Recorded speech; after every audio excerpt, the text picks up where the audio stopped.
Buenas tardes, esto es El Mundo ahora de France 24. Muchas gracias por elegirnos para estar informados. Yo soy Rosa Pérez Masdeu. Vamos con las noticias. Israel emite órdenes de evacuación contra la ciudad de Tiro, en el sur del Líbano, y declara zona de combate todas las áreas al sur del río Sarani, después de matar a más de 30 personas este martes. En Bolivia, cuando las protestas antigubernamentales entran en su cuarta semana, el presidente Rodrigo Paz promulgó este miércoles la ley que facilita la declaración del estado de excepción y levanta las restricciones a las Fuerzas Armadas para intervenir en conflictos internos. Nicolás Sarkozy insistió en su inocencia durante los alegatos finales del juicio de apelaciones por el caso de financiación con dinero libio de su campaña de 2007. El expresidente francés fue condenado en primera instancia a 5 años de cárcel y de inhabilitación política.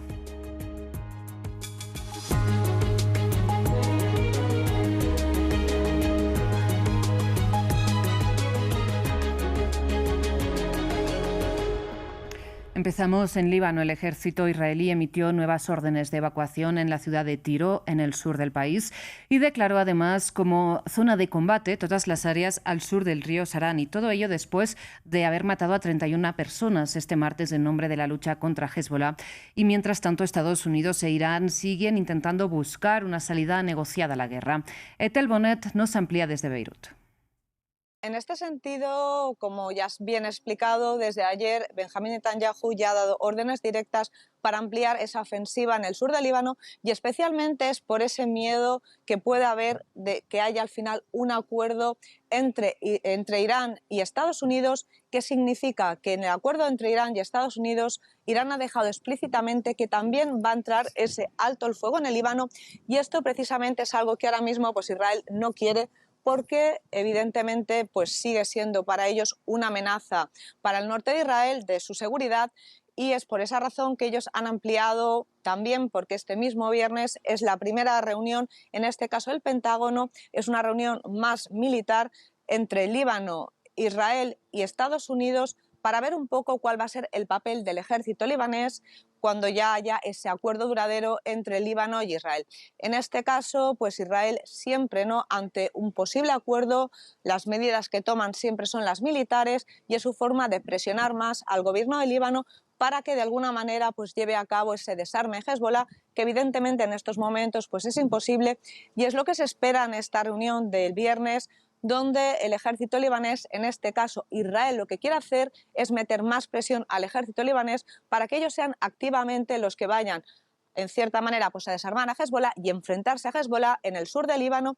Y esto evidentemente es una línea roja aquí en el país, porque esto llevaría pues a que hubieran pues muchos desencuentros políticos, y también probablemente pues parte del ejército libanés no querría enfrentarse directamente con Hezbollah, y lo que está pidiendo Israel es un mecanismo tripartito entre Estados Unidos, Israel y el Líbano, y esto sería de alguna manera pues darle pues más concesiones a Israel, porque ellos en cierta manera decidirían, ¿no?, cuáles serían los pasos a tomar.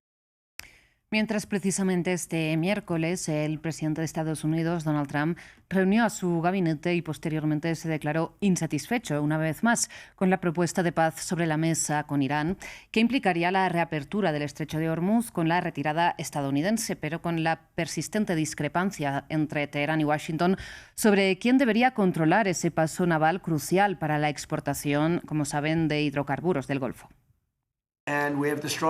Y tenemos el ejército más poderoso del mundo. Como saben, vieron lo que hicimos con Venezuela. Eso se resolvió muy rápidamente y nos estaba yendo igual de bien con Irán, pero de nuevo la gente no quiere escribir sobre ello. Irán está muy decidido, tienen muchas ganas de llegar a un acuerdo. Hasta ahora no lo han conseguido y no estamos satisfechos con ello. Pero ahora o lo conseguimos o tendremos que terminar el trabajo. Por otro lado, a pesar del supuesto, al menos, alto el fuego, Israel ha confirmado que el martes mató al nuevo jefe del brazo armado de Hamás en la Franja de Gaza. Se trata de Mohamed Odeh, que había asumido el cargo precisamente en reemplazo de Isaldin al-Haddad, asesinado por Israel el pasado 15 de mayo.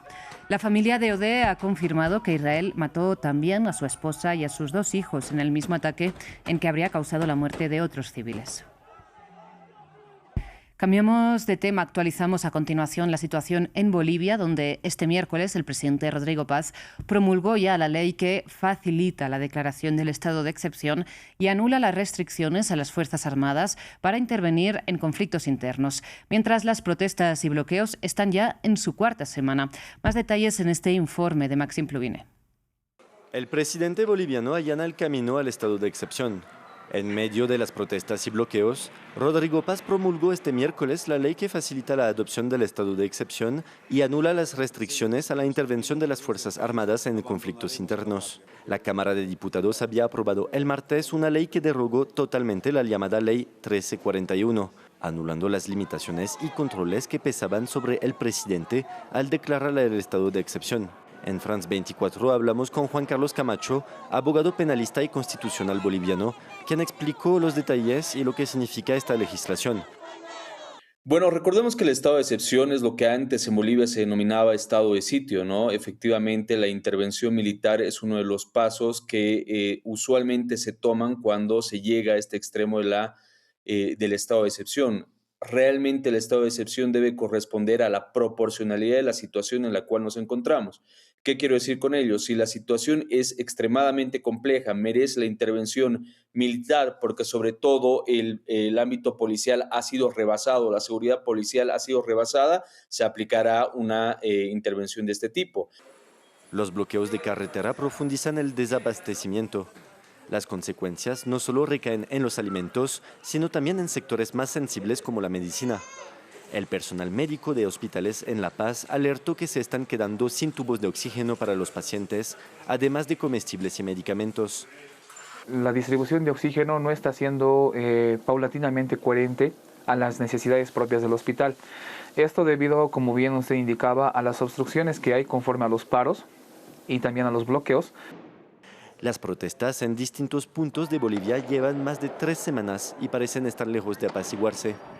En un intento para aplacar las manifestaciones, el presidente Rodrigo Paz anunció el lunes que recortaría su salario a la mitad como sus funcionarios.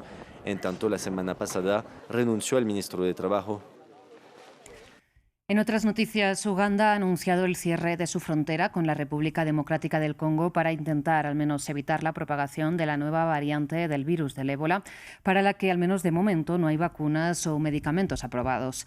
Las autoridades congoleñas registran unos 1.000 casos sospechosos y unas 223 muertes atribuidas ya a este virus, mientras la Organización Mundial de la Salud pide un cese el fuego urgente en el este de la RDC para facilitar la atención sanitaria.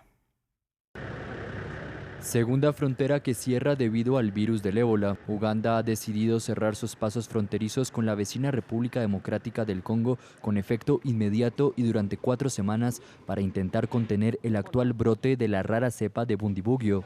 En las calles de Kampala, capital ugandesa, los habitantes son controlados por las autoridades sanitarias. Hay opiniones divididas en cuanto al miedo al contagio. No le tengo miedo al virus del ébola. Para empezar, no es la primera vez que sucede, ya ha ocurrido antes. Soy madre de 2 hijas gemelas que están a punto de cumplir 5 años, así que estoy bastante preocupada. No sé si están a salvo. Vamos al colegio porque parte de las medidas incluyen el lavado de manos, el gobierno ha emitido protocolos de actuación y se supone que los colegios deben instalar estaciones para lavarse las manos, pero no estoy segura de que mis hijas de 5 años se las laven. La vecina Ruanda fue el primer país en bloquear la frontera congoleña. Gran parte del este de la República Democrática del Congo es el foco de este brote de ébola. Una zona de guerra entre diversos grupos rebeldes y el ejército congoleño que provocan desplazamientos masivos que facilitan la propagación de la enfermedad en campamentos sobrepoblados. La Organización Mundial de la Salud instó a un alto el fuego. Vamos ahora hasta Francia, donde el expresidente Nicolas Sarkozy insistió en su inocencia durante los alegatos finales del juicio de apelación por el supuesto financiamiento libio de su campaña presidencial de 2007. Bien, sus abogados exigen la absolución, mientras la Fiscalía pide 7 años de cárcel, es decir, 2 más que en la sentencia de primera instancia. Ahora la decisión de este tribunal se conocerá en noviembre. Nos amplía Maxim Pluvine. Sigue la saga judicial contra el expresidente francés Nicolas Sarkozy. La Fiscalía General pidió en apelación 7 años de cárcel para el exmandatario por asociación ilícita, corrupción y financiamiento ilegal de campaña electoral con dinero público libio. En defensa del exmandatario, sus abogados pidieron su absolución. Hace 13 años que buscan, que investigan, que realizan allanamientos en Francia, Suiza, Libia y Líbano, que ponen gente bajo custodia policial, que intentan darle consistencia a las disparatadas acusaciones de un financiamiento libio de la campaña de 2007 y que buscan involucrar a Nicolás Sarkozy en esta novela grotesca. Según la acusación, Nicolás Sarkozy habría sellado un acuerdo con el difunto dictador Muammar Gaddafi para financiar ilegalmente su victoriosa campaña electoral de 2007.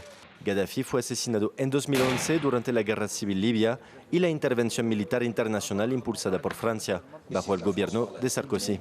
La Fiscalía basa su acusación en torno a 2 reuniones secretas en 2005 entre los colaboradores más cercanos de Sarkozy, Claude Guéant y Brice Hortefeux, con Abdallah Senussi, el cuñado de Muammar Gaddafi, condenado por la justicia francesa por un atentado en 1989 contra un avión que dejó 170 muertos, entre ellos 50 franceses. Este juicio en apelación fue marcado por un giro inesperado.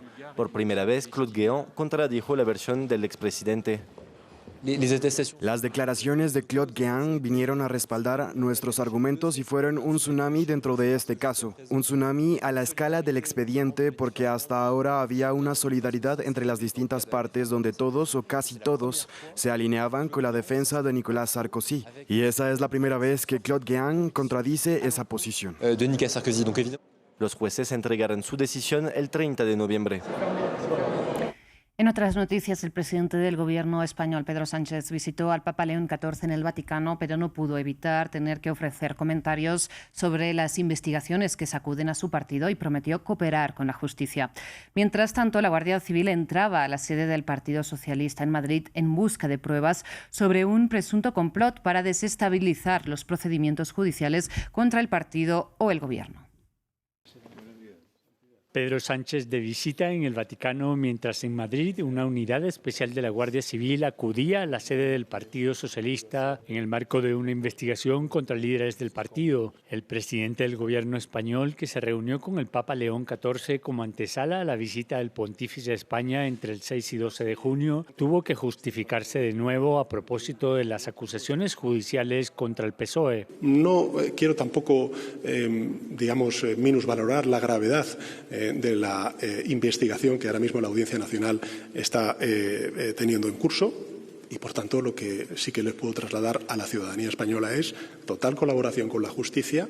También decir que si al final estamos hablando de este caso de la exmilitante Leire, pues evidentemente se tomaron las decisiones sobre ella inmediatamente cuando saltó a la luz todo este caso hace más ya de un año. El juez de la Audiencia Nacional imputó al exsecretario de Organización del PSOE y mano derecha del presidente, Santos Cerdán, junto a otros funcionarios por pagos ilegales de hasta 4.000 euros a Leire Díaz, una exmilitante y periodista que ha llegado a ser conocida como la fontanera del partido, por su presunta labor para articular campañas y desacreditar la unidad especial de la Guardia Civil y de la Fiscalía Anticorrupción con el objetivo de anular o sabotear los casos contra dirigentes y empresarios del PSOE. Según la Audiencia Nacional, en la trama se imputan cargos criminales por organización criminal, cohecho, revelación de secretos, falso testimonio, acusación falsa, falsedad documental, prevaricación, tráfico de influencias y delito contra el Estado. El partido que lidera Sánchez está asediado por una ola de escándalos de corrupción que involucra a sus principales aliados y familiares, además de su mentor, el expresidente José Luis Rodríguez Zapatero, acusado de organización criminal, tráfico de influencias y lavado de dinero. De momento, Sánchez descarta el llamado a elecciones anticipadas y hasta se permitió bromear diciendo que no puede llamar a elecciones por interés partidista. Y mientras tanto, zonas de Europa Occidental como Francia o Reino Unido registraron sus días de mayo más calurosos de la historia, con temperaturas que superan los 30 grados Celsius un mes antes de que empiece oficialmente el verano. Una ola de calor que, según el jefe de la ONU para el Clima, es textualmente un brutal recordatorio de los crecientes impactos de la crisis climática causada por el uso de los combustibles fósiles. Y cerramos esta edición con imágenes de las celebraciones del Eid al-Adha alrededor del mundo. Se trata del primer día de esta gran festividad del Islam que marca el final de los días del Hajj o peregrinación a la Meca y que en muchos lugares se celebra con el tradicional sacrificio del cordero, que se comparte posteriormente en una comida con familiares y amigos. Muchas gracias por su atención. Hasta aquí esta edición informativa. Enseguida regresamos con más.